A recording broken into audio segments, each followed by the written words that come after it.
Assalamualaikum warahmatullahi wabarakatuh.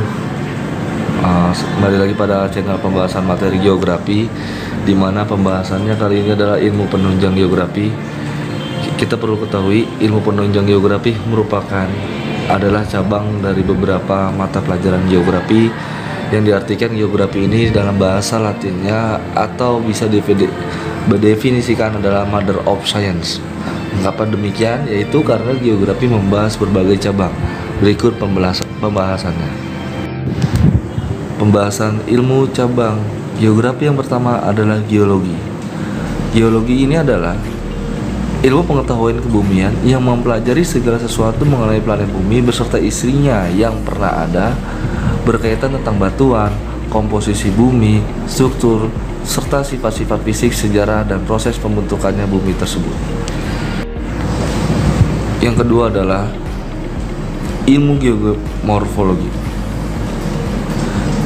Ilmu geomorfologi merupakan ilmu pengetahuan yang mempelajari bentuk lahan dan pembentukan permukaan bumi dan pembentukan permukaan bumi oleh proses geomorfologi, baik oleh tenaga dalam bumi yang disebut endogen maupun tenaga luar yang disebut sebagai eksogen. Contoh dari geomorfologi sendiri adalah salah satunya pegunungan, laut, ataupun bentukan-bentukan permukaan bumi yang sudah ada di permukaan bumi tersebut. Cabang ilmu selanjutnya yang nomor 3 adalah hidrologi. Cabang ilmu hidrologi ini merupakan ilmu yang mempelajari seputar pergerakan, distribusi, dan kualitas air yang ada di bumi. Salah satu pembahasan dari cabang ilmu geografi hidrologi adalah tentang bagaimana memahami tentang siklus hidrologi dan istilah-istilah dalam siklus hidrologi, contohnya kondensasi, presipitasi, maupun infiltrasi. Cabang ilmu geografi nomor 4 adalah biogeografi. Biogeografi yaitu cabang ilmu geografi yang mempelajari tentang keanekaragaman hayati berdasarkan ruang dan waktu. Biogeografi mempelajari dan berusaha untuk menjelaskan distribusi organisme di permukaan bumi. Pada materi cabang ilmu biogeografi sendiri adalah ketemu atau dibahas pada kelas 11 mengenai bab persebaran flora dan fauna. Kemudian yang nomor 5 adalah cabang ilmu geografi, yaitu ilmu klimatologi. Jadi definisi ilmu klimatologi itu adalah ilmu yang mempelajari kondisi jangka panjang dari dinamika fisik secara atmosfer, yaitu berkaitan cuaca dan iklim. Pada bidang ini dan penerapannya harus berkaitan tentang bagaimana memprediksi adanya berkaitan tentang iklim, musim, maupun cuaca. Cabang ilmu geografi selanjutnya nomor 6 adalah meteorologi. Meteorologi ini adalah ilmu cuaca untuk mengetahui tentang ilmu atmosfer yang mencakup tentang kimia atmosfer dan fisika atmosfer, dengan fokus utama berada pada ilmu perkiraan cuaca ataupun suatu prediksi cuaca. Jadi kan perbedaannya, kalaupun iklim ini lingkup mengetahui suatu cuaca ataupun suatu perkiraan iklim dalam jangka yang luas dan lingkup yang luas, sedangkan cuaca itu dalam jangka yang sedikit dan yang sempit. Yang ketujuh adalah ilmu astronomi. Pada cabang ilmu astronomi ini disebut juga ilmu bintang atau ilmu falak. Dalam ilmu alam yang mempelajari benda langit dan fenomena alam yang terjadi di luar bumi, termasuk fenomena di atmosfer atas bumi yang berasal dari luar angkasa seperti meteor maupun aurora. Ilmu tersebut secara pokok mempelajari berbagai sisi dari objek langit seperti asal-usul, sifat fisika dan kimia, meteorologi, dan gerak, serta bagaimana pengetahuan akan benda-benda tersebut menjelaskan bentukan dan perkembangan alam semesta. Cabang ilmu geografi ke-8 adalah kosmografi, yang berarti pengukuran langit, yaitu ilmu yang mengkaji penggambaran alam semesta baik langit maupun bumi ataupun benda-benda langit lainnya. Kajian dari ilmu tersebut menghasilkan berbagai peta langit maupun bumi. Berbeda dengan cabang ilmu geografi kosmologi, yaitu ilmu yang mempelajari hubungan antara ruang dan waktu terhadap alam semesta. Jenis hubungan yang mempelajari meliputi asal-usul dan struktur dari ruang dan waktu yang berkaitan dengan alam semesta. Kosmologi membahas mengenai sejarah alam semesta dalam skala besar. Secara khusus, ilmu ini berhubungan dengan asal mula dan evolusi serta suatu objek dan subjek. Cabang ilmu geografi ke-10 selanjutnya adalah oceanografi.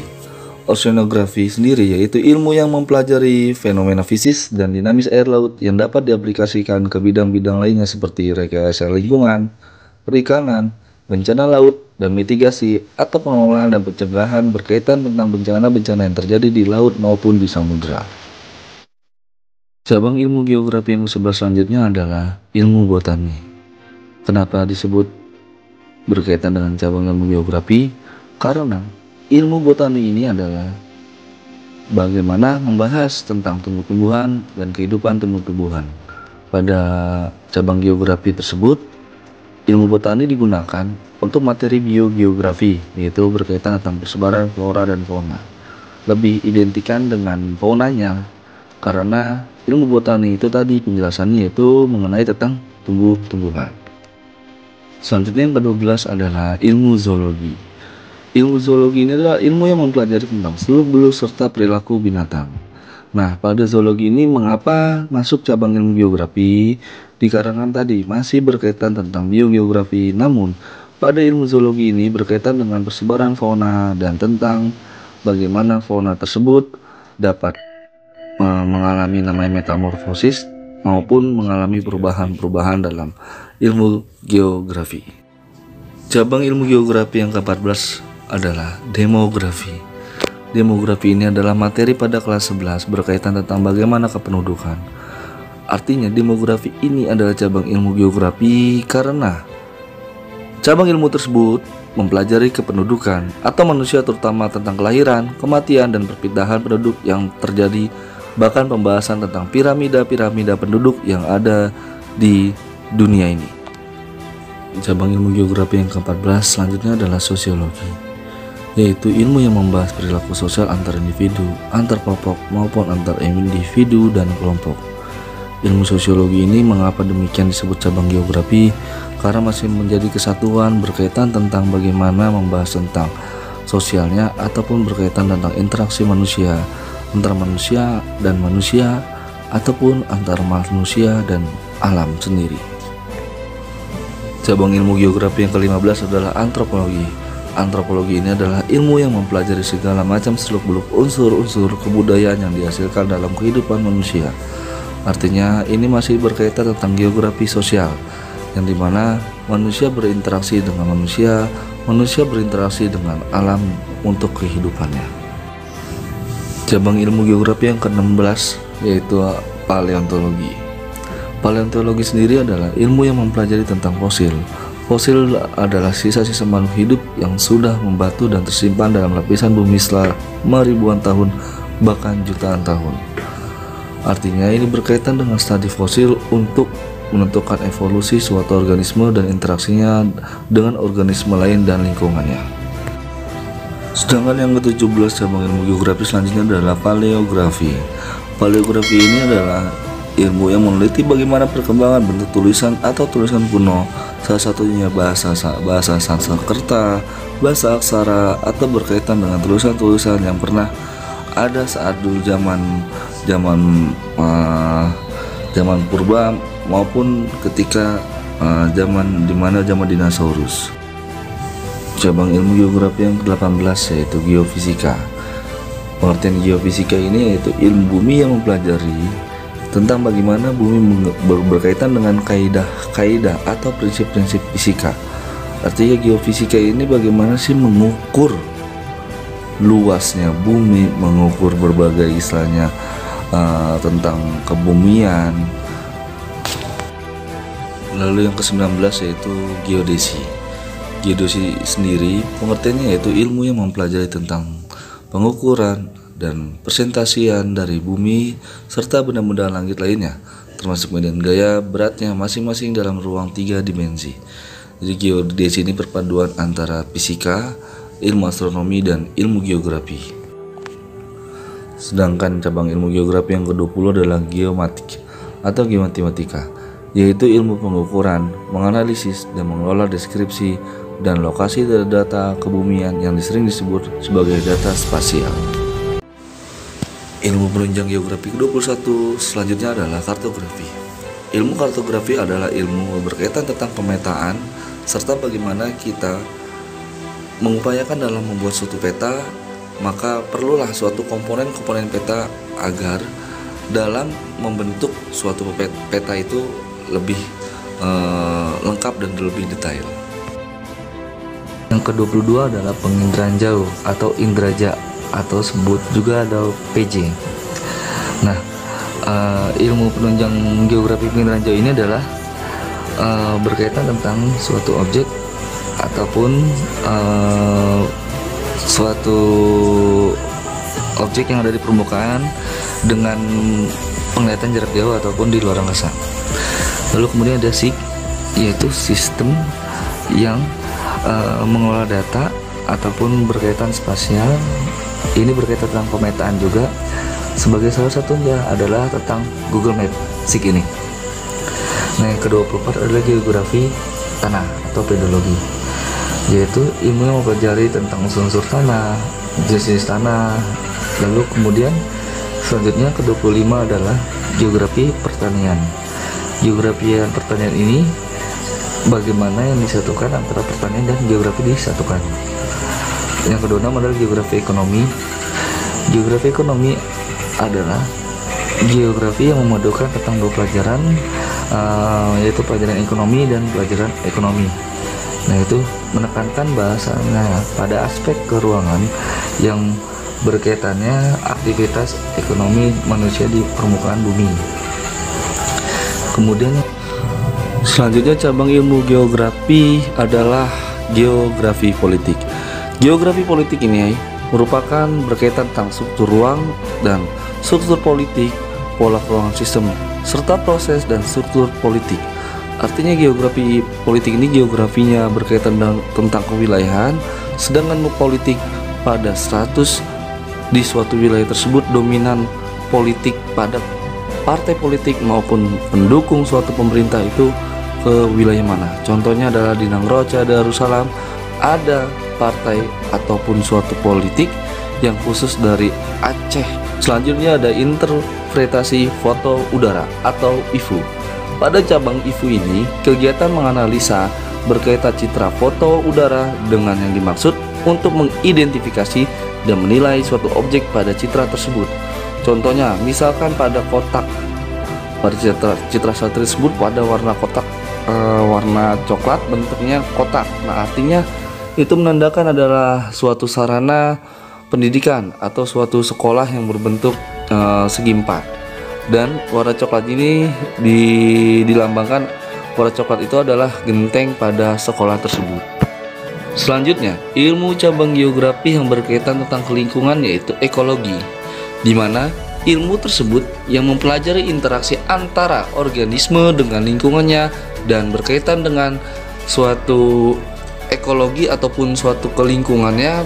Salah satunya pada bab kelas 10 bab 1 tentang pendekatan ke lingkungan. Artinya geografi ini selalu diidentikan dengan bagaimana berbudaya lingkungan, bahkan dalam secara sederhananya adalah berwawasan lingkungan. Selanjutnya dari cabang ilmu geografi adalah pendidikan lingkungan hidup. Nah, hampir sama dengan ekologi, tapi ini lebih dalam pemrograman pendidikan untuk membina pada peserta didik. Kalaupun geografinya identik dengan calon guru ataupun guru, untuk memiliki pengertian, kesadaran sikap, dan perilaku yang secara rasional serta bertanggung jawab terhadap alam agar terlaksananya pembangunan yang berkelanjutan. Artinya pendidikan PLH ini suatu bagaimana peserta didik atau setiap manusia untuk memperdayakan atau mencintai suatu lingkungan hidup agar terus asri dan bersih. Sedangkan cabang ilmu geografi yang berkaitan tentang bagaimana sejarah terbentuknya geografi seperti Plato, Strato, Aristoteles adalah cabang ilmu geografi historis, di mana ilmu yang mempelajari tentang manusia, fisik, fiksi, dan fakta geografi pada masa lampau ataupun suatu yang berkaitan hingga saat ini, atau bahasanya konspirasi lah. Contohnya adalah sejarah historis tentang bagaimana Pangaea dan Gondwana serta Laurasia. Selanjutnya, cabang ilmu geografi yang sangat penting untuk semua insan adalah mitigasi dan penanggulangan bencana alam.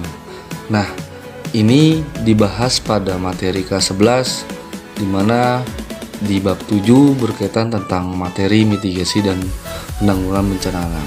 Semestinya materi ini semua jenjang maupun semua program, entah bahasa, IPA ataupun IPS, memahami tentang mitigasi penanggulangan bencana. Bukan hanya dalam pelajaran geografi maupun dalam pendidikan geografi saja.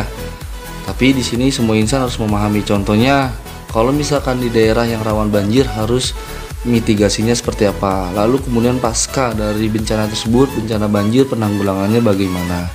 Nah, ini harusnya semua memahami tentang bagaimana mitigasi dan penanggulangan bencana. Terutama kita sebagai warga Indonesia, banyak sekali bencana alam yang sangat beragam seperti gunung berapi, gempa bumi, tsunami, longsor, pergerakan tanah, banjir, bahkan bencana sosial sekalipun.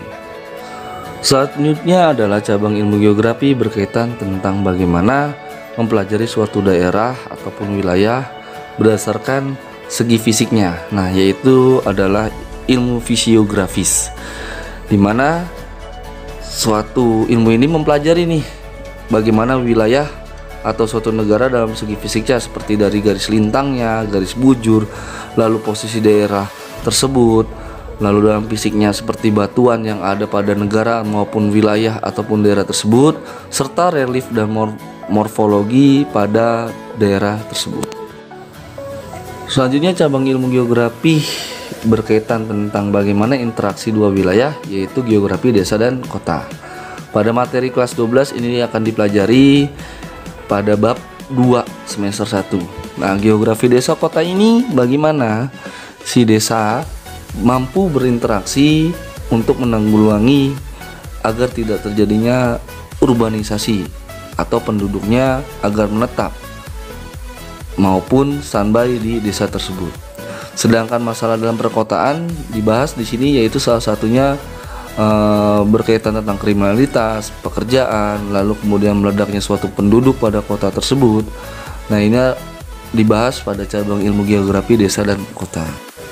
Selanjutnya, cabang ilmu geografi yang berkaitan tentang bagaimana suatu industri dan transportasi ini saling berinteraksi. Nah, pada cabang ini adalah geografi industri dan transportasi, membahas bagaimana suatu kegiatan perekonomian dalam pengolahan bahan baku menjadi barang setengah jadi maupun barang jadi, sehingga memiliki nilai ekonomis yang dapat dilihat dari segi pendekatan kewilayahan, keruangan, maupun dalam bentuk segi pendekatan ekologisnya.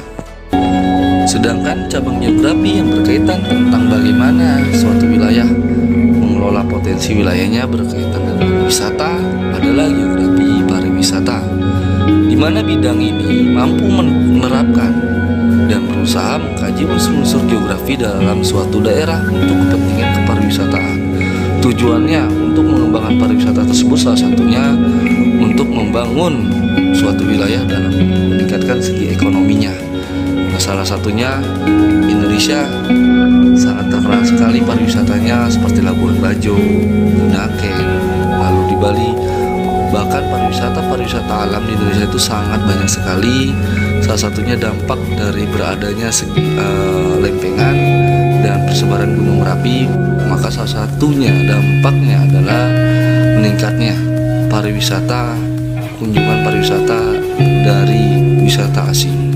Sedangkan berkaitan tentang bagaimana perencanaan dan pembangunan wilayah, yaitu ada cabang geografi perencanaan dan pembangunan wilayah, di mana pada cabang ini mempelajari dan mengkaji keterkaitan antara proses pembangunan suatu wilayah dengan kondisi alam serta penduduk wilayah tersebut. Nah, ini pada berkaitan tentang AMDAL-nya, atau pada materi ini adalah kelas 12 semester 1, perencanaan suatu wilayah tata ruang kota. Maka suatu wilayah untuk mampu berkembang serta untuk melakukan pemekaran suatu wilayah desa tingkat kecilnya maupun dalam tingkat kecamatan dan kabupaten ketika menjadi pemekaran ataupun provinsi, maka disinilah fungsi dari perencanaan dan pembangunan wilayah tersebut termasuk adalah salah satunya, yaitu di mana negara ibu kota kita telah pindah di Kalimantan yang sebelumnya adalah di Jakarta. Ini perlu pengkajian yang panjang serta perencanaan serta dalam pembangunan wilayah untuk memajukan pulau ataupun kota-kota yang ada di Pulau Kalimantan.